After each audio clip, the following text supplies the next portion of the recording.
Oh yeah, oh yeah, oh yeah,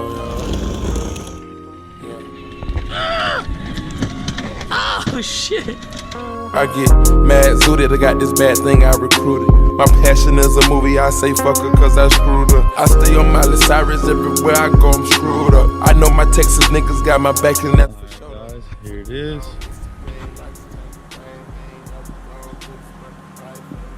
'96 Nissan 240 SX, kooky front end, LSX, twin turbo, 15 pounds of boost, making some nice numbers. Also known as two snails.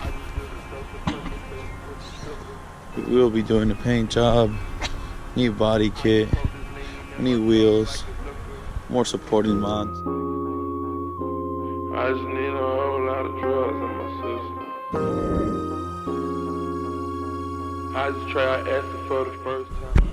All functional gauges on the cluster, supporting gauges up top. All information displayed on that small display. 6-speed. Popping a couple cakes, the drum hanging under me, got a chain hanging over me. And the reason I can't do too much with the car at the moment